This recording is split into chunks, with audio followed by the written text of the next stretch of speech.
atau salah seorang daripada kamu datang dari tempat buat air, atau kamu bersetubuh dengan perempuan. Bersetubuh dengan perempuan ini tidak pakai bersetubuh dengan perempuan, tetapi menyentuh perempuan. Menyentuh saja. Menyentuh perempuan, bukan bersetubuh. Kalau begitu, coba balik. Kalau sakit ada air pun tak apa, tak guna air. Orang sakit tak ada air, boleh boleh bertayamum. Ataupun kamu menyentuh perempuan, sentuh perempuan, batak dia, batak air semaya, batak air semaya, hadas kecil.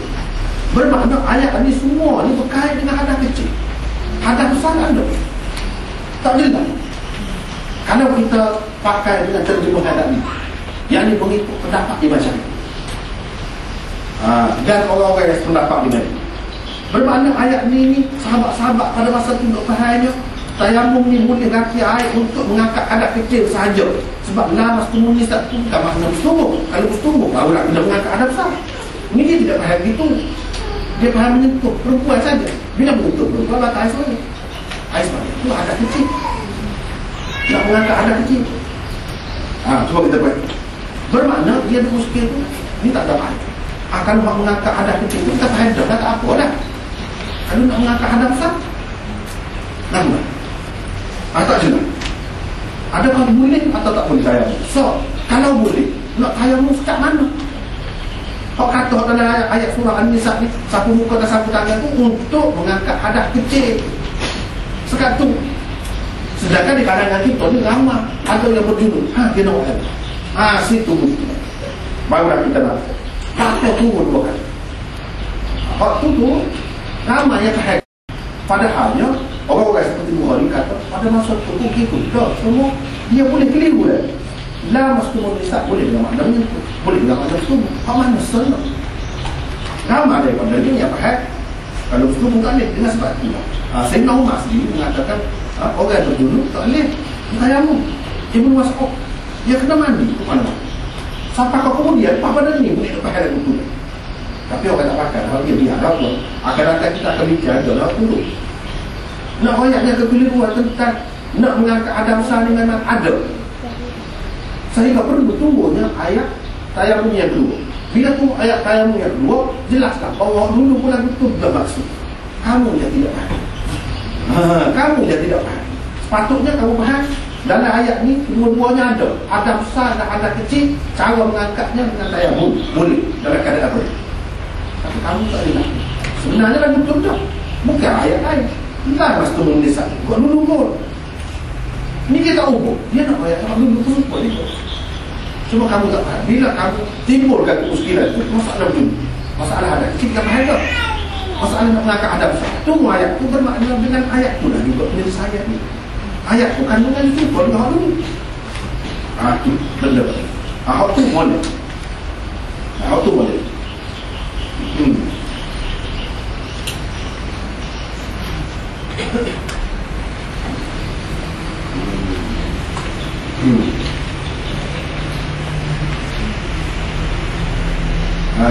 Bagi ulama yang mengatakan andaian yang pertama tak ingat, andaian yang kedua kalau kita kata ayat surah Al-Ma'idah tu dulu tu. Ayat surah An-Nisa ni semuanya kemudian. Apa pula? Walaupun tidak lama pendapat itu, tapi ada lah. Dia kata dalam ayat Al-Ma'idah tu duduk miskin.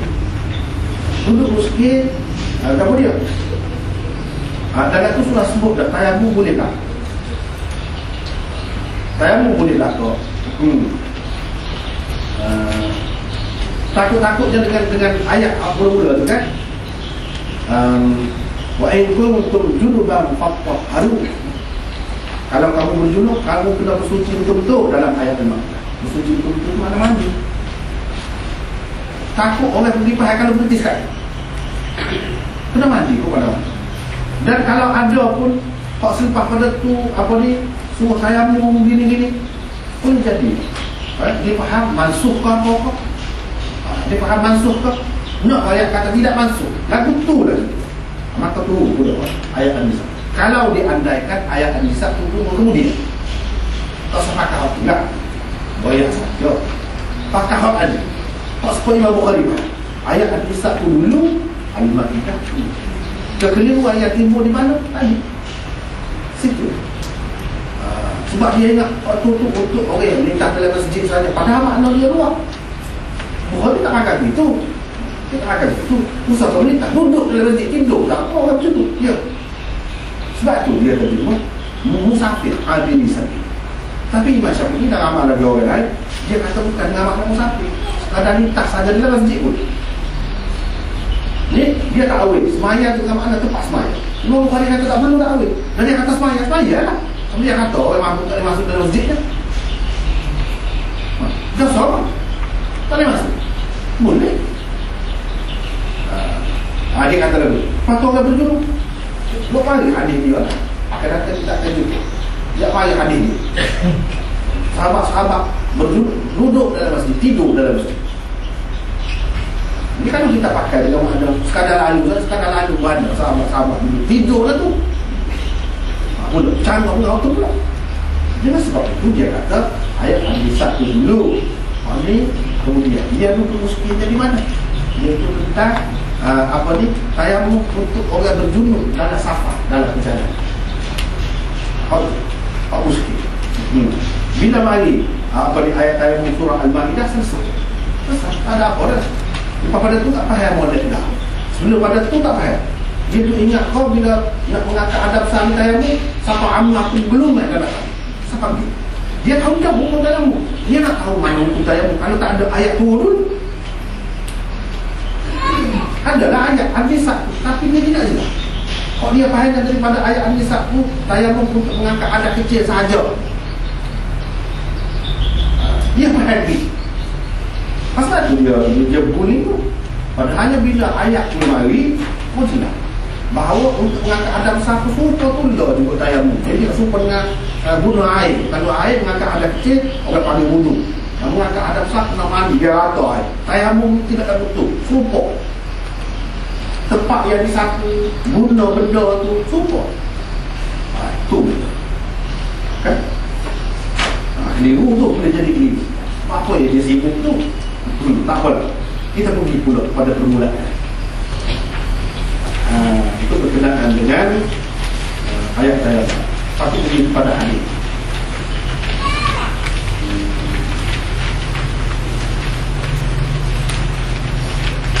Pergi kepada hadis 305, tengok situ 305 nota. Nota itu 305. Muka surat 283 283 nota atas. Banyak sekali panduan dan pengajaran yang dapat diambil dari hadis. Antaranya ialah satu, harus berhenti tempat yang tidak ada air kerana sesuatu keperluan. Boleh. Demikian juga harus melalui jalan yang tidak ada air di kota. Yang kedua, pengaduan tentang seseorang perempuan boleh diajukan kepada bapanya walaupun dia sudah bersuami. Dalam hadis ni orang pakak pergi berjumpa dengan Abu Bakar, Waya, Aisyah ni jadi susah. Berhenti sini bapa. Orang tak ada air, orang pergi mengadu tu. Boleh ke? Cara tu boleh lah. Boleh. Yang ketiga, seseorang boleh dikatakan telah melakukan sesuatu perbuatan jika dia yang menjadi penyebab. Dia kata tengok, Aisyah telah menyebab, telah buat orang apa yang dilakukan oleh Aisyah. Dia telah membuatkan Rasulullah dan orang-orang lain berhenti. Padahal Aisyah tak buat enggak. Oh, kita tu berlaku.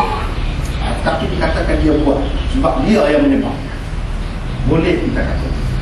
Yang keempat, seseorang bapa boleh masuk menemui anak perempuannya walaupun dia sedang berdua-duaan dengan suaminya. Dengan syarat si bapa itu yakin dengan kerelaan dan perkenanan menantu. Menantunya tak apa. Di samping anak menantu itu pula bukan dalam keadaan sedang berhujung-hujung atau melakukan hubungan kelamin. Kalau sahabat mereka itu balik, kalau dalam keadaan dia biasa, tak apa, boleh masuk. Yang kelima, seseorang ayah atau ibu atau lain-lain tetap boleh mendisiplinkan anak buahnya